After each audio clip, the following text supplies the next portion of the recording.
as abelhas silvestres escolheram o pé de jatobá mais antigo de Goiânia para fazer colmeia. Escolheram a árvore porque conseguem se camuflar. Aqui tem duas espécies, a jataí e a iraí. Elas chamam a atenção dos criminosos porque são fáceis de criar.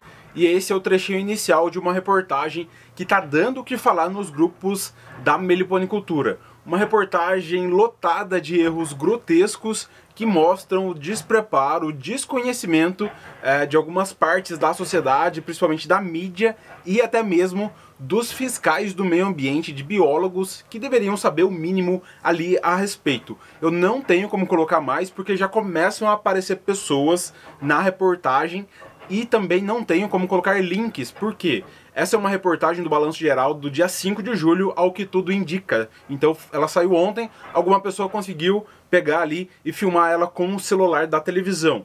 Muitos meliponicultores já estão entrando em contato com a Record e com a Secretaria do Meio Ambiente de Goiânia para falar sobre esses erros. Então provavelmente essa reportagem nem vai para a internet, como geralmente vai os vídeos e reportagens da televisão, depois você acaba encontrando na internet. Então também não tenho link, não tenho links para passar para vocês. Mas se você não prestou atenção, volta no início do vídeo e você vai ver a chamada ali embaixo. Abelhas nativas são furtadas de parques de Goiânia. Carlos, tem gente entrando com motosserra no parque e levando o tronco embora? Não, pessoal. Felizmente não, mas infelizmente trataram o ninho isca, a isca, como se a pessoa estivesse roubando as abelhas do parque, furtando as abelhas do parque. Explicações dadas até mesmo por uma bióloga fiscal responsável lá da AMA de Goiânia. Então é realmente triste a situação. São dois erros muito grandes.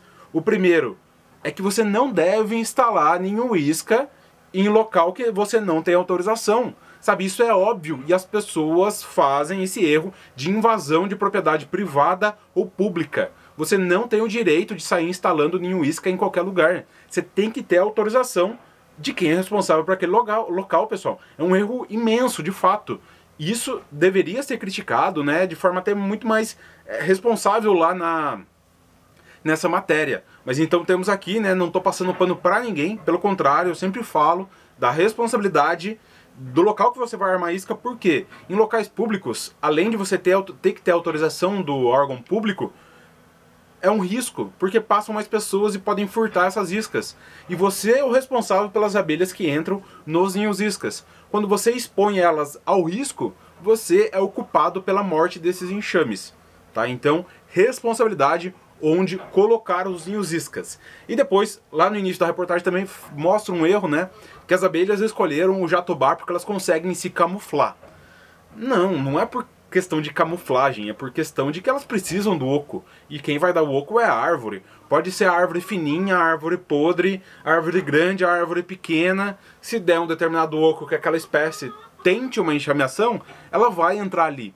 Então não é por camuflagem que elas escolhem as árvores. Elas escolhem as árvores porque é nas árvores que elas vivem. Tirando aí uma arapuá, uma guaxupé que faz o ninho externo, ou algumas abelhas que fazem o ninho no solo. Então primeiro que as abelhas não escolhem a árvore para camuflagem. E o erro maior é que trataram a enxameação como se você estivesse roubando o enxame da árvore, furtando o enxame da árvore. E isso é um desconhecimento básico da biologia das abelhas. Quem entra no ninho isca é enxame filho. Então sai um grupo de campeiras com a princesa, escolhe uma nova moradia. Se elas não encontram uma árvore, vão disputar ali um local com um enxame mais fraco, ou podem adentrar um ninho isca quando você coloca ali na região. Então você pega um enxame filho. O enxame matriz, ele não sai da árvore, ele não sai da caixa, ele não sai do muro, ele não sai do solo. Tá? Por quê? A rainha, quando ela desenvolve o abdômen para realizar a postura, ela perde a capacidade de voo. Então as abelhas ficam ali até a morte. Ah, Carlos, meu enxame foi embora. Não, seu enxame morreu. Por causas naturais ou por culpa tua de falha de manejo. Pode acontecer por causas naturais, aqui acontece com um ou outro enxame, sempre vai acontecer. Agora não é que ele foi embora, ele morreu. Ah, mas eu abri e não tinha mais abelha. Ela foi morrendo fora, algum inseto entrou e comeu, ela é muito fininha e ela meio que fica difícil de você enxergar no fundo da caixa, dependendo da espécie, mas basicamente é isso que acontece. Então a bióloga lá no caso não sabe o que é uma enxameação. e falando que o ninho isca a gente furta o enxame da natureza, sabe? É triste, é realmente triste, quase cômico. Se não fosse trágico, seria cômico. Mas essa é a nossa missão, né? Passar o conhecimento para frente, mostrar como funciona o mundo das abelhas nativas para o máximo de pessoas que você consegue e que elas entendam que para você ter as abelhas na caixa, você não precisa tirar a abelha da natureza. Você pode pegar através dos ninhos iscas, se for necessário, realizar um resgate, mas isso você não vai pautar a construção do teu meliponário, precisar de resgate para você construir um meliponário, e você pode multiplicar e adquirir enxames de outros criadores. Você não precisa retirar enxame da árvore, pelo contrário, o trabalho do meliponicultor é proteger os enxames nativos que ele encontra. Um outro ponto citado na reportagem é a questão da venda dos enxames. Tá? Isso também é um absurdo bem grande. Como eu falei, eles não conseguiram abordar da melhor forma possível, mas de fato é um erro grotesco pessoas vendendo e enviando enxames por correios e transportadoras. E eu falo disso há muitos e muitos anos aqui no YouTube já, que é um absurdo alguns de vocês toparem comprar enxame por correios. Ah, Carlos, mas eu comprei e deu certo. Tem gente que anda de carro sem cinto e não acontece nada, mas quando acontece um acidente, o que acontece com essa pessoa? Onde ela vai parar? Com o enxame é a mesma coisa. O risco existe, ele não é pequeno, basta a gente ver vídeos aí na internet de como as transportadoras jogam as encomendas, de como os correios jogam as encomendas. Ah, Carlos, o Sedex chega em 2 dias, poderia ser uma boa? Poderia ser uma boa, mas não é possível. Não tem como você falar que é um enxame de abelhas, que é um animal vivo, que tem que transportar com cuidado, com nota fiscal, com GTA. Não tem como fazer isso dentro do correio da transportadora. Da transportadora talvez tenha, mas a burocracia é muito grande. Eu duvido que uma transportadora aceite pegar um animal vivo para transportar e poder ser responsável pela morte dele depois. Tá? Então realmente isso foi apontado na reportagem, mas mais uma vez de uma forma não claro o suficiente, não explicado o suficiente, né? Também culmina com a narrativa dos traficantes de abelhas, né? Que tem surgido por aí. Pessoal, é muito simples e acaba se colocando fazendo uma tempestade, tá? Você sabe que tem alguém traficando abelha? Denuncie. Denunciou, a polícia vai ver e essa pessoa pode responder pelos crimes que ela está cometendo. Agora, tem gente relacionando transporte de abelha com tráfico de abelha. Uma coisa não tem nada a ver com a outra. Quem trafica está transportando? É óbvio, está transportando. Agora, quem transporta é traficante? Não. E tem gente fazendo essa relação e partes da narrativa, partes de como foi passada essa informação lá na reportagem, já tem a ver com essa linha de pensamento. Então tem que tomar muito cuidado. Primeiro, não utilizar o termo armadilha. Há muito tempo eu já não utilizo. Já não tenho utilizado isca, né? São vícios de linguagem, mas eu sempre tento falar ninho isca, né? Porque a armadilha, primeiro que a armadilha é o que a pessoa faz lá, o que caçadores fazem na mata, onde o bicho fica preso. Na reportagem eles falam que as abelhas ficam presas dentro da garrafa, que é colocado mel e pólen na garrafa, sabe? E um erro básico, assim, é o beabá da meliponicultura, é o atrativo, é você saber que você não coloca mel, que você não atrai a abelha com mel, você não atrai a abelha com pólen, você atrai com um local aconchegante e aí ela escolhe. E ela não fica presa, é uma escolha dela, não é que ela entrou e nunca mais saiu, ou que você prendeu ela ali com alguma coisa, sabe? São tantos erros que fica até difícil de abordar. Como eu falei, não tenho como mostrar a reportagem inteira porque poderia dar problemas depois de direitos autorais, de mostrar a imagem de outras pessoas, né? Eu não estou aqui para atacar ninguém, é realmente porque isso se repete, né? Isso se repete. Ninguém é obrigado a saber de tudo, mas quando você se propõe a falar sobre um tema, é interessante que você estude o mínimo, né?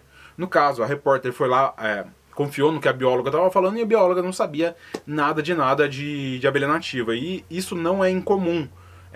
Uma dezena milhares de biólogos são formados e não sabem da importância, existência e possibilidade de criação das abelhas nativas. Eu, como médico veterinário, também não sabia de nada. Mal foi citado um negócio de apicultura para mim. Lá na universidade tinha um meliponário. Até onde eu sei, esse meliponário, para vocês terem uma ideia, da UEL, uma universidade relativamente grande no Paraná, está relativamente abandonado. Então, essa questão do conhecimento das abelhas, a gente tem muito trabalho pela frente. A gente está aqui para isso, não vamos parar agora, mas muito cuidado com essas terminologias de armadilha, de transporte. Só compre enxames sejam nativos da tua região, que tenham que você conheça muito bem o criador, nada de OLX, nada de Mercado Livre. Se você encontrou algum anúncio, entre em contato no WhatsApp, peça vídeos, veja como vai ser transportado. Não adianta a pessoa garantir que vai chegar bem. Você tem que saber que ela vai chegar de alguma forma segura. Sei lá, é o transporte que a própria pessoa faz, ou é o amigo seu que traga, mas esse transporte tem que ser feito de forma segura. Um enxame de jataí que sai aqui hoje da minha cidade e viaje 300 km aqui dentro do estado de São Paulo, abelha nativa do estado. Se ele for feito de forma errada, é irresponsabilidade minha, eu tô cometendo um crime, eu tô indo contra o bem-estar daquelas abelhas. Em partes é revoltante, em partes mostra o trabalho que a gente tem que fazer, mas muito cuidado com a forma que vocês falam, não utilizem o termo armadilha, mostrem como é a questão da enxameação, né? De fato, faltou uma pesquisa básica ali da bióloga aí que os servidores públicos responsáveis pela fiscalização, responsáveis pela essa área do meio ambiente, que eles se preparem mais, né, para que não tenha confusão. E se caso você crie as abelhas, por mais que você esteja correto, você conseguiu com os ninhos iscas, tem realizado divisões, comprou de criadores morais, né, que tenham moral, porque a pessoa... Fato é que no final a pessoa pode estar regularizada e estar tirando enxames. Mas a gente tem que confiar nas pessoas e tentar fazer uma análise ali de possíveis bons fornecedores. Então, se você comprou de bons fornecedores, conseguiu com ninhos iscas, fez resgate de forma consciente, que seja realmente um resgate necessário, procure se regularizar, ter tudo certinho para que você não venha ter problemas. Então, cadastros no geral na Defesa Agropecuária e entrar em contato com a Secretaria do Meio Ambiente do teu estado para saber o que deve ser feito, tá? De forma resumida é isso, espero que a Record lá por meio do Balanço Geral faça uma reportagem mostrando a realidade, o que realmente são e como funciona o mundo das abelhas nativas, como funcionam as enxameações. Quem está instalando ninho isca não está arrancando o enxame da árvore, pelo contrário, está colocando ali uma nova possibilidade de oco que na natureza demora aí décadas para se formar, então não é do dia para a noite que se formam ocos. Então a gente está ali fornecendo uma possibilidade dessa abelha se multiplicar naturalmente. E obviamente, né, pessoal, como eu falei lá no início, se você vai entrar em algum lugar para instalar ninho isca, você tem que ter autorização do local, né? Pelo amor de Deus. Realmente, quem está invadindo esses locais públicos, instalando ninho isca e pregando pregos nas árvores, tá totalmente errado. Não é para fazer isso. Mas não tá arrancando o enxame da árvore, né? Mas é isso, deixa seus comentários aqui abaixo. Qualquer dúvida a gente responde nos próximos vídeos. E não deixe de se inscrever no canal. Um abraço e até o próximo vídeo, pessoal!